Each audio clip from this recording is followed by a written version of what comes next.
So good morning everybody. Myself आचार्य विश्वेंद्र। आज एक topic पे आपसे बात करूँगा विच इज़ इफ़ेक्टिव फिज़िक्स। ये मैंने एक नया इसका प्लेलिस्ट भी बनाया है। तो इफ़ेक्टिव फिज़िक्स अभी बेसिकली मैंने जेईई मेन और नीट के लिए डिज़ाइन किया है। तो पहला क्वेश्चन आएगा आपका कि वाई इफ़ेक्टिव फिज़िक्स। तो इसमें फर्स्ट पॉइंट है that it contains optimal content.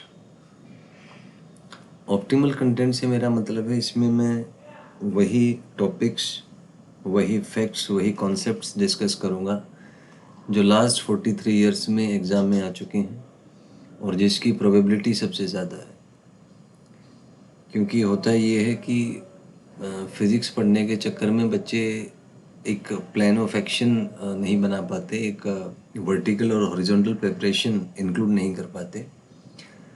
मतलब ये है कि आपको कितना पढ़ना है, कितनी डेप्थ तक पढ़ना है, ये भी बहुत ज़रूरी है।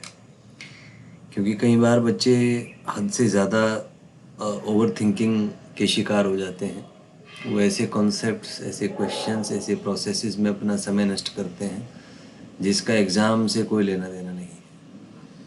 क्योंकि ज्ञान की कोई सीमा नहीं है, ज्ञान अनंत है। कितना भी आप पढ़ लीजिए, एक चैप्टर आप पूरी लाइफ पढ़ सकते हैं, बल्कि हज़ारों जीवन आप ले लीजिए, तब भी आप एक एटम को कम्प्लीटली नहीं समझ पाएंगे। तो ओवर थिंकिंग का कोई लिमिट नहीं है। तो इसीलिए मैंने कोर्स डिज़ाइन किया ताकि जो बहुत ही स्मार्ट बच्चे हैं, जिनका केवल टारगेट किसी गवर्नमेंट सीट में को एक्वायर करना है एनआईटी या एमबीबीएस कॉलेज में, डिपेंडिंग ऑन कि आप मेडिकल के हैं या नॉन मेडिकल के स्टूडेंट हैं। क्योंकि नीट और जेईई मेन का लेवल लगभग सेम सा ही है, कोई बहुत ज़्यादा उसमें डिफरेंस नहीं है। तो इसीलिए मैंने कोर्स डिज़ाइन किया है। तो पहला पॉइंट आपको क्लियर हो गया होगा कि इट कंटेन्स ऑप्टिमल कंटेंट, ताकि मिनिमम टाइम और एनर्जी यूज़ करके आप मैक्सिमम आउटपुट ला पाएँ। Next is as I said it is based on problem solving skills. तो इसमें मैं बहुत ज़्यादा थ्योरी पे नहीं जाऊँगा। मेरा कॉन्सेप्ट ये रहेगा सेंट्रल की क्वेश्चन के थ्रू ही आप थ्योरी सीखें। तो थ्योरी वही बताऊँगा जो बहुत ज़्यादा ज़रूरी है, और ऐसी थ्योरी जो क्वेश्चन के थ्रू सीखी जा सकती है तो अपन उसको क्वेश्चन आंसर सेशन के थ्रू करेंगे, जो मैं एग्जांपल के थ्रू आपको समझाऊंगा अभी। क्योंकि होता ये है कि बच्चे थ्योरी से कॉन्सेप्ट फैच नहीं कर पाते। वो थ्योरी में मान लीजिए 10 पेज की थ्योरी है, उसमें से काम की केवल 1 पेज होता है जिसमें से क्वेश्चन आते हैं। तो जो शार्प स्टूडेंट हैं वो बार बार उसी पेज को पढ़ते हैं जिससे एग्ज़ाम में क्वेश्चन आते हैं। तो उनका एक माइंड ब्रेन सिस्टम एग्ज़ाम के अकॉर्डिंग ओरिएंट हो जाता है। उनका मेमोरी रिटेंशन, उनकी प्रॉब्लम सॉल्विंग स्किल, उनके एनालिटिकल स्किल्स, वो सारे के सारे डेवलप हो जाते हैं। तो यही सेंट्रल कॉन्सेप्ट मैं यूज़ करूँगा इसमें कि प्रॉब्लम्स ज़्यादा से ज़्यादा होंगी, थ्योरी कम से कम रखेंगे, ताकि उसमें आप कंफ्यूज होने की बजाय एक रिजल्ट ओरिएंटेड काम कर सकें। Third is a time bounded lecture. क्योंकि अल्टीमेटली आज का समय है, हज़ारों लाखों वीडियो लेक्चर्स अवेलेबल हैं सेम टॉपिक पे। लेकिन उसमें जो है टाइम बाउंडेड लेक्चर होना चाहिए। टाइम बाउंडेड से मतलब है कि जैसे कोई टॉपिक है, उसका पहले ही आपको बता देंगे कि इतने आवर्स में ये लेक्चर कंप्लीट हो जाएगा, और कोशिश करेंगे कि इसमें कम से कम टाइम में आपको पूरा टॉपिक कवर करा दिया जाए, जिससे आपका एनर्जी और टाइम बचे। तो बहुत ज़्यादा समय मैं नहीं लूँगा, कोशिश करूँगा कि कम से कम समय में और एक अच्छे तरीके से आप टॉपिक्स कर पाएँ। तो थर्ड ये है। Next is includes NCERT line to line. तो एक बच्चों का कंसर्न होता है, स्पेशली नीट के बच्चों का, क्योंकि 2025 से पहले के अगर पेपर्स देखें तो 85 से 90% क्वेश्चंस एनसीईआरटी में से डिट्टो आए थे। तो उसमें अगर एनसीईआरटी आपने लाइन टू लाइन बनाई हुई है तो फिज़िक्स बहुत स्ट्रॉन्ग आपका उसमें एक परसे वो रहेगा। तो इसमें मैंने मेरी बुक आई थी 2019 में या 20 में, तो उसमें ऑप्टिमल एनसीईआरटी फिज़िक्स के नाम से थी। तो वही कॉन्सेप्ट मैं यूज़ करूँगा कि एनसीईआरटी की हर लाइन पे इवन जो समरी होते हैं, जो पॉइंट्स टू पॉन्डर हैं, जो फुट नोट्स हैं, वो सब मैंने इसमें कवर किए हैं, ताकि आप लिमिटेड टाइम में ज़्यादा से ज़्यादा क्वेश्चन कवर कर पाएँ।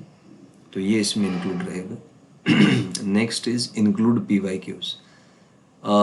फॉर अब तक जो भी PYQs आए हैं सारे के सारे इफेक्टिव फिजिक्स के जो टॉपिक्स होंगे उसमें कवर होंगे ताकि हमें आइडिया रहे कि कैसे क्वेश्चंस एग्जाम में आते हैं। और लास्ट है mind training programme for effective performance. Actually ये सबसे बड़ा इशू है बच्चों को कि जब वो एग्ज़ाम में क्वेश्चंस करने बैठते हैं तो उनको डर लगता है, एंजाइटी होती है, डिप्रेशन होता है, तो कुल मिला के क्वेश्चंस नहीं कर पाते। तो उसी का हमने सॉल्यूशन दिया। तो ये जो साइकोलॉजिकल प्रॉब्लम्स हैं, it is all because of lack of synchronisation with the actual exam environment. Actually जब आप कोई क्वेश्चन सॉल्व करते हैं, किसी प्रॉब्लम पे काम करते हैं, तो आपका ब्रेन मल्टीपल पार्ट्स उसके एक्टिव हो जाते हैं। आपको मेमोरी भी यूज़ करनी है, आपको एनालिसिस भी करना है, आपको विजुअलाइजेशन भी करने हैं। तो आप ऐसे समझें कि एक साथ ब्रेन के कई पार्ट्स एक्टिव हो जाते हैं, और उसको अगर हम सही से स्ट्रक्चर्ड तरीके से मैनेज ना कर पाएँ तो हमें एंजाइटी होती है, डिप्रेशन होता है, तकलीफ़ होती है कुल मिला के। अब इतने सारे प्रोसेसेस एक साथ करने के लिए कॉमन सेंस की बात है, आपका स्पीड फास्ट होना चाहिए, लेकिन हरी नहीं होना चाहिए। फास्ट और हरी में डिफरेंस है। फास्ट का मतलब है कि सारे प्रोसेसेस आपके कंट्रोल में हैं, और हरी का मतलब है कि आप प्रोसेसेस मैनेज नहीं कर पा रहे।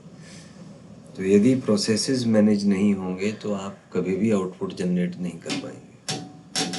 तो इसके लिए मैंने specially mind training programmes develop किए हैं। 21 डेज़ का ये प्रोग्राम है जिसमें डेली 9 मिनट सोने से पहले आपको एक्सरसाइज करनी है, और उसमें धीरे धीरे जब आप एक्सरसाइज करेंगे तो 21 दिन तक आपको थोड़ी सी तकलीफ़ होगी, क्योंकि ये जो एग्ज़ाम में परफॉर्मेंस का इशू है, it is all related to the neural patterns and a game of the mind brain system of a student.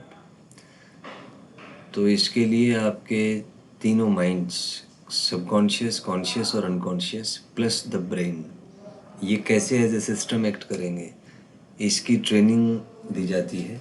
और आपको पता ही होगा कि सोते समय हम सपना देखते हैं, तो सपना कुछ नहीं है, हम केवल जो हमारी कॉन्शियसनेस है वो थोड़ी देर के लिए अनकॉन्शियस में चली जाती है, और हम अनकॉन्शियस माइंड में ही होते हैं। जो सपने हम देखते हैं वो अनकॉन्शियस माइंड में स्टोर्ड इन्फॉर्मेशन है। तो ये जो कोऑर्डिनेशन है तीनों माइंड्स का, तो सोते समय हमें ये फील होता है। सबसे आसानी से आप कोई इन्फॉर्मेशन अनकॉन्शियस माइंड में डाल सकते हैं, क्योंकि जब आप क्वेश्चन सॉल्व करेंगे तो कॉन्शियस माइंड का काम केवल उस इन्फॉर्मेशन को आप तक पहुंचाना है। इन्फॉर्मेशन को प्रोसेस करने के लिए आपको सबकॉन्शियस और अनकॉन्शियस माइंड की ज़रूरत होती है, और ये जब आप सोते हैं उस समय इनके कोऑर्डिनेशन की कोडिंग आप सीख सकते हैं ऐसे समय।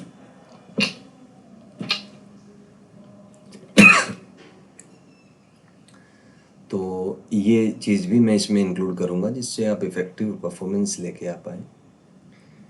बिकॉज़ अल्टीमेटली अगर हम लाइफ को देखें, अपने आप को देखें, तो हमें जब से हम पैदा होते हैं और जब तक हमारी डेथ होती है, हर सेकंड हमारे अंदर इन्फॉर्मेशन स्टोर हो रही है। तो इन्फॉर्मेशन पहले सेंसरी मेमोरी के थ्रू ब्रेन में जाती है, फिर ब्रेन उसका एक बैकअप माइंड में बनाता है, और माइंड के 3 हिस्से होते हैं, कॉन्शियस, सबकॉन्शियस और अनकॉन्शियस।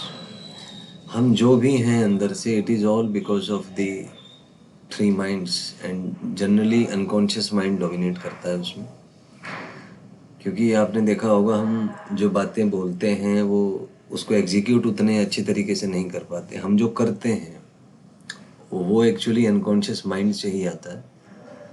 तो जब तक हमारे अनकॉन्शियस माइंड में चीज़ें स्टोर नहीं होंगी, पैटर्न्स स्टोर नहीं होंगे, क्वेश्चन सॉल्विंग या प्रॉब्लम सॉल्विंग स्किल्स जब तक हमारे में नहीं होंगी, तो तब तक हम एग्जीक्यूशन करने में सक्षम नहीं होंगे। इसलिए आपने देखा होगा कि मोटिवेशन का आजकल समय है, तो मोटिवेशन वीडियो देख के हम मोटिवेट हो जाते हैं, लेकिन जैसे ही हम काम करना शुरू करते हैं तो हमें पता लगता है कि उस मोटिवेशन का कोई बेनिफिट नहीं, क्योंकि मोटिवेट सुनने वाला कोई और है और करने वाला कोई और है। नेक्स्ट वीडियो में आपसे डिस्कस करूँगा।